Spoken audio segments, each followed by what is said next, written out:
My name is Olivia. I'm a 30-year-old woman who loves numbers and planning. I have a good job and a stable life. People always said I was good with numbers. This skill has helped me a lot in life. But everything changed when I met Michael. I first saw Michael at a party. I don't usually go to parties, but my friend Sarah convinced me.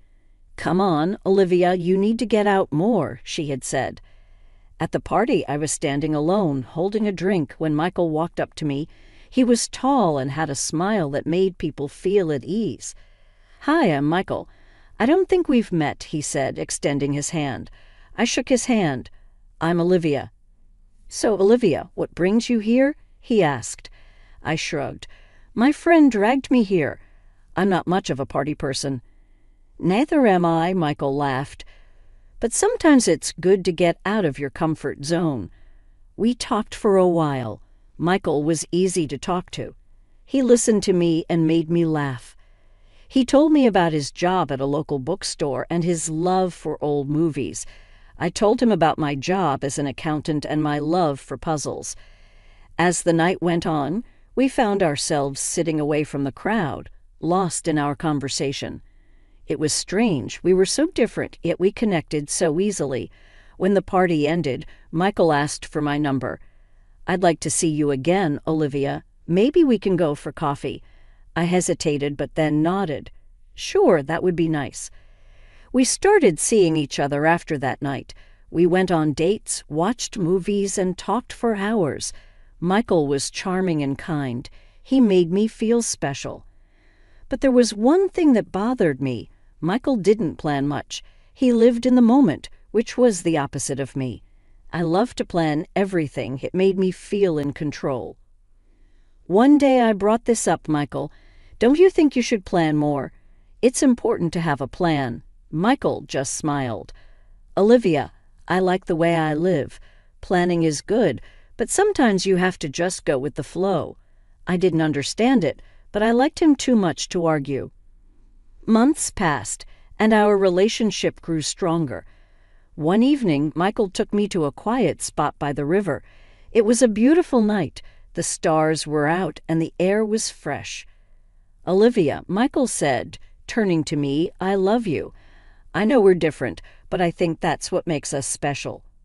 Will you marry me?" I was shocked. Marriage was a big step, but looking into Michael's eyes, I saw sincerity and love. "Yes, Michael, I'll marry you," I said, and that's how my life took a turn. Olivia, the woman who loved numbers and planning, was going to marry Michael, the charming, easygoing man who lived in the moment. It was unexpected, but sometimes life is like that. It surprises you when you least expect it. When Michael and I decided to get married, I imagined a small wedding, just close family and friends, a simple ceremony, and maybe a dinner afterward. But things didn't go as I had imagined. We met each other's parents to share the news. My parents liked Michael right away. "He's a simple, honest man," my dad said, shaking Michael's hand. Michael's parents, on the other hand, seemed relieved. "It's good you found someone serious," his mom Margaret said with a sigh. As we started planning the wedding, Michael and I sat down with our parents. I was thinking of a small wedding. I began looking at Michael for support. He nodded in agreement, but Margaret had other ideas. "Oh no, dear. Michael is our only son. We must have a big wedding. All our friends and family should come. It needs to be grand." I tried to protest, but Michael supported her. "Mom knows best, Olivia. Let's do what she wants." So the wedding planning began. It was nothing like what I had wanted. The guest list kept growing. Strangers I had never met were invited. The venue was huge, the decorations extravagant, and everything was over the top. One day, while tasting cakes, I tried to talk to Michael. "This is too much, Michael. This isn't what we wanted." But Michael just shrugged. "It's just one day, Olivia. Let's make everyone happy." The wedding day arrived. I stood in a dressing room, wearing a dress that was too big and too fancy. Sarah was there, trying to cheer me up. "You look beautiful, Olivia," she said. I forced a smile. "Thanks, Sarah." I just wish this was different. As I walked down the aisle, I saw so many faces, most of which I didn't recognize. The ceremony was a blur. I said I do, but my heart was heavy. The reception was even worse. Loud music, too many people, and Margaret hovering around, making sure everything was as she wanted. At one point, I stepped outside for some air. Michael found me. "Hey, are you okay?" he asked. I looked at him, feeling a mix of emotions. "This isn't what I wanted, Michael. This isn't us," I said. Michael took my hand. "I know, Olivia, but it's just one day. We have our whole lives ahead of us." I wanted to believe him, but standing there surrounded by a celebration that felt more like an ordeal, I couldn't help but wonder if I had made a mistake. I loved Michael, but our wedding, something that was supposed to be about us, had turned into something unrecognizable, and that worried me. The days after the wedding were supposed to be happy, but they weren't. Michael and I settled into our new life, but something had changed. And then Margaret came into the picture in a way I hadn't expected. It was a Tuesday morning. I was getting ready for work when the doorbell rang. I opened the door to find Margaret standing there with a suitcase. "Margaret, what a surprise. Is everything okay?" I asked, confused. "Oh dear, I thought Michael told you. I'm staying with you for a while. My house is being renovated," she said, pushing past me. I was stunned. Michael hadn't mentioned anything. I called him at work. "Michael, why didn't you tell me your mom was staying with us?" He replied casually, "Oh, I forgot. It's just for a few weeks, Olivia. It's not a big deal." But it was a big deal. Margaret didn't just stay with us. She took over our lives. She had opinions on everything, what we ate, how we cleaned, and especially how we spent our money. One evening, I came home to find Margaret sitting at the kitchen table with our bills spread out in front of her. "What are you doing, Margaret?" I asked, trying to keep my voice calm. "I'm looking at your expenses. You're spending too much. As a family, we need to save," she said, not looking up. I was shocked. "Margaret, these are our personal finances. It's not your place." Margaret finally looked at me. "As your mother-in-law and an elder, it is my place. I'm just trying to help." I wanted to argue, but I knew it wouldn't help. I walked away, feeling frustrated and invaded. The situation got worse. Margaret criticized everything I did. One Saturday, I was making breakfast when she walked into the kitchen. "You're making pancakes. That's too many carbs. You should make something healthier," she said, frowning. I took a deep breath. "Margaret, I appreciate your concern, but I can make my own decisions about what I eat." She tutted. "I'm just saying a wife should take care of her health." I felt my anger rising, but before I could say anything, Michael walked in. "What's going on?" he asked. "Your mother is telling me how to cook now," I said, my voice shaking with anger. Michael looked uncomfortable. "Mom, maybe you should let Olivia do her thing." Margaret rolled her eyes. "Fine, but don't blame me if things go wrong." That night, I tried to talk to Michael. "I can't live like this. Your mother is controlling everything," I said. Michael sighed. "She's just trying to help, Olivia. She's old and set in her ways." "But this is our home, Michael. We should make our own decisions," I argued. Michael didn't say anything. He just went to bed, leaving me alone with my thoughts. I had reached my limit with Margaret's constant meddling and criticism, especially regarding our finances. It was time to take a stand. One evening, as we all sat in the living room, I decided to bring up the subject. "Margaret, I've been thinking," I began, trying to keep my tone neutral. "How about we do an experiment? For 1 month, let's keep separate budgets for our expenses. Then we can compare and see who's more efficient with money." Margaret raised an eyebrow. "An experiment? Interesting. You think you can manage better than me?" I nodded. "Yes, I do." Michael looked uneasy. "Olivia, is this necessary?" "Yes, Michael, it is. I think it's a fair challenge," I said firmly. Margaret smiled, almost smugly. "All right, dear. Challenge accepted." So the battle of budgets began. I kept meticulous records of every penny I spent, making sure to be as efficient as possible. Meanwhile, I noticed Michael sneaking extra cash from the joint account, but I didn't say anything. The month flew by, and soon it was time to compare our expenses. We sat down at the dining table, each with our records. "Let's see what you've got, Olivia," Margaret said, a confident smile on her face. I laid out my documents, showing every transaction and bill. "As you can see, I've managed to save quite a bit this month, even with all the regular expenses." Margaret looked over the papers, her smile fading slightly. "Not bad, but let's see what Michael has." Michael cleared his throat. "Well, I didn't spend much, just the usual stuff." I decided it was time to reveal what I knew. "Michael, what about the extra money you took from our joint account?" Michael's face turned red. I needed it for some personal things." I pulled out the bank statements from the joint account. "Here's the proof. Your spending was higher than mine this month." Margaret's face was a mix of surprise and anger. "Michael, you lied." Michael didn't have an answer. He just looked down, embarrassed. I turned to Margaret. "As you can see, I'm quite capable of managing our finances efficiently." Margaret was silent for a moment. Then she looked up, her expression hard. "Fine, you've made your point, but this doesn't change anything. I still believe I know what's best for this family." I let out a sigh. It was a small victory, but I knew the battle was far from over. Margaret's control over our lives was still a problem, and Michael's lack of support was even more concerning. But at least I had proven my point. I was good with numbers, and I knew how to manage money. It was a start, but I knew there were more challenges ahead. The air was tense after the budget challenge. Margaret's attitude towards me hadn't improved, and Michael was still avoiding any confrontation. I knew something had to give, and soon it did, but not in the way I expected. It was a Saturday morning, and I was in the kitchen making coffee when Margaret walked in, her expression stern.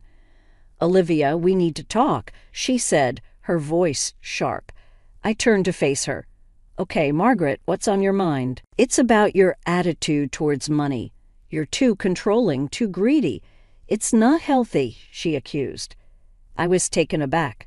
"Greedy, Margaret?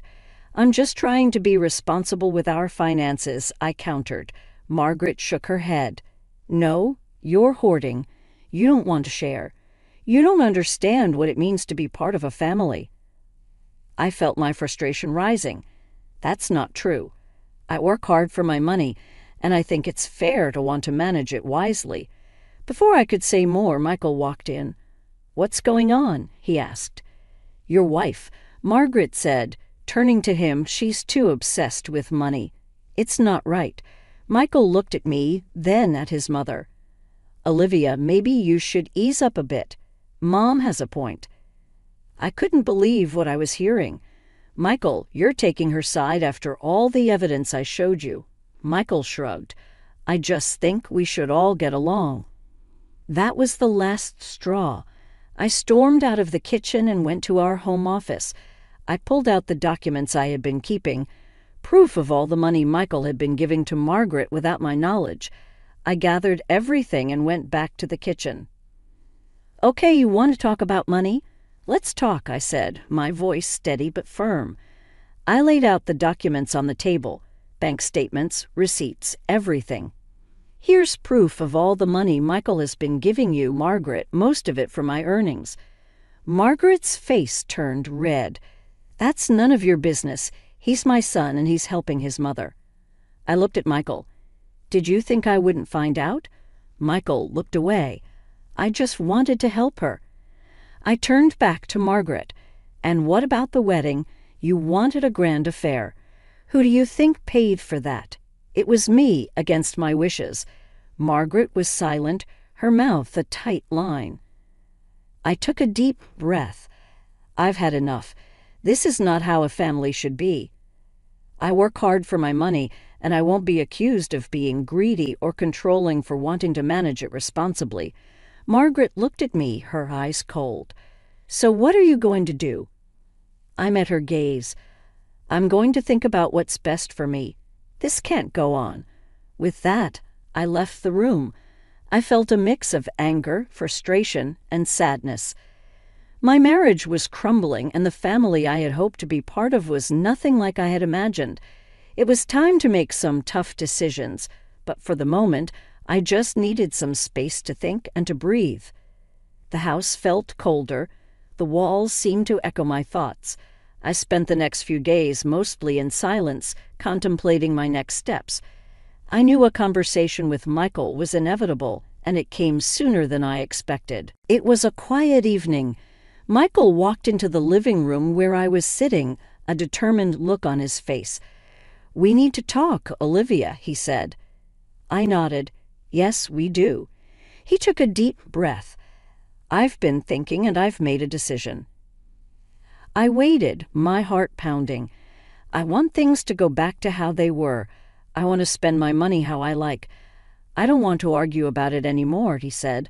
I looked at him, trying to keep my emotions in check. Michael, it's not just about the money. It's about respect, trust, and partnership.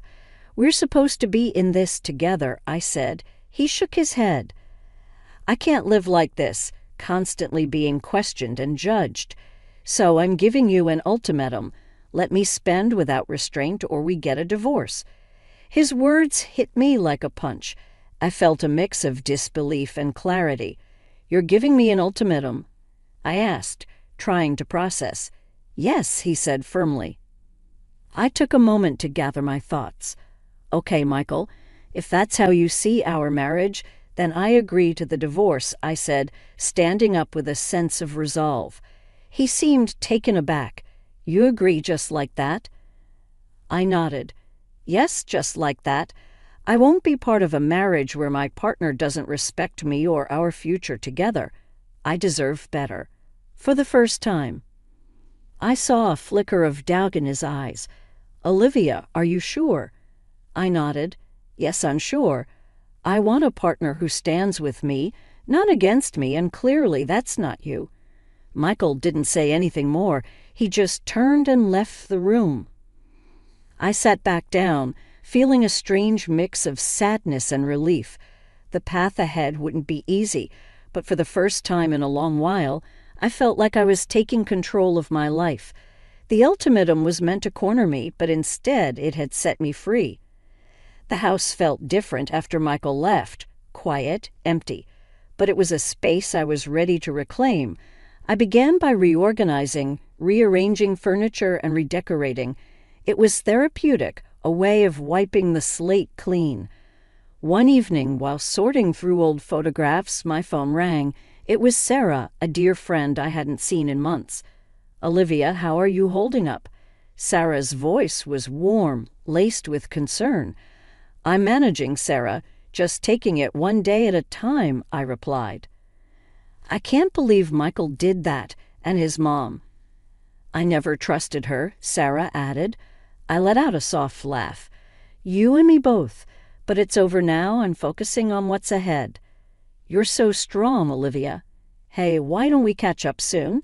It's been too long, Sarah suggested. That sounds perfect. Let's do it, I agreed, feeling a flicker of excitement. We met the next evening at a cozy cafe, a place brimming with memories.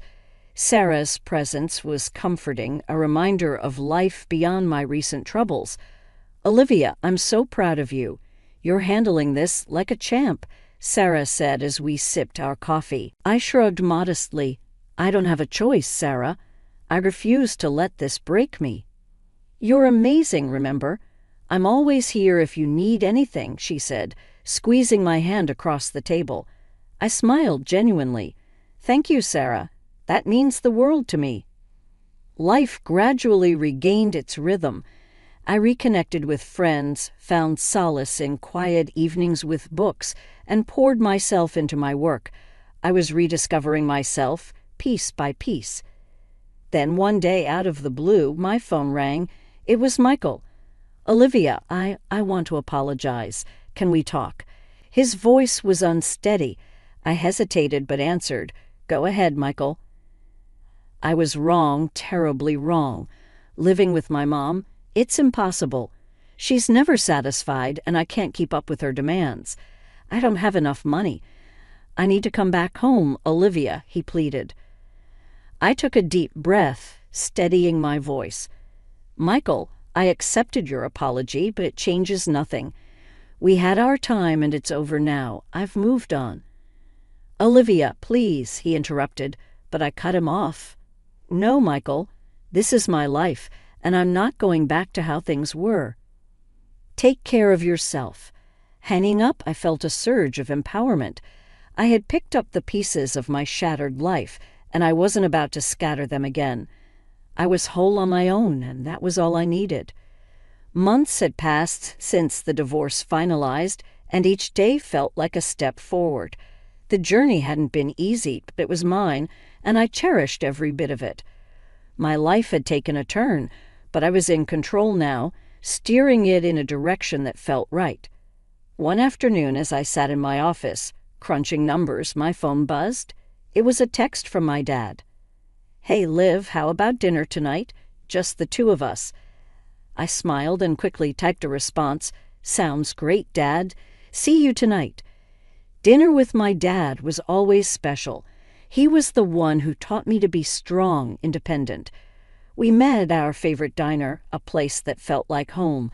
As we settled into our booth, my dad looked at me with his kind eyes. How are you holding up, kiddo? I'm good, Dad. Really, I am. It's been tough, but I'm finding my way, I answered honestly. He nodded. You're strong, Olivia. Always have been. I'm proud of you. We talked about work, about life, about everything and nothing. It was comforting, familiar. Later that week, I was at the grocery store when I bumped into an old acquaintance, Emily. We had lost touch over the years, but seeing her felt like a pleasant surprise. Olivia, it's been ages. How are you? Emily greeted me with a warm smile. Hey, Emily, I'm doing well, thanks. Life's been interesting, I replied with a chuckle. We chatted for a while, catching up on old times before parting ways. As Emily said goodbye, she remarked, You seem different, Olivia. More at peace, I guess. I thought for a moment. I guess I am. It took a while, but I'm finally in a good place. The days turned into weeks and weeks into months. I had reclaimed my life, my space. I indulged in hobbies I had long forgotten, spent time with friends, and found joy in the little things. One evening, as I sat on my porch, sipping tea and watching the sunset, my neighbor, Mrs. Thompson, walked by.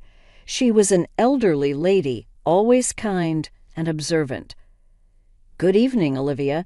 You seem happy these days, she remarked, leaning on her walking stick. I smiled at her. Good evening, Mrs. Thompson.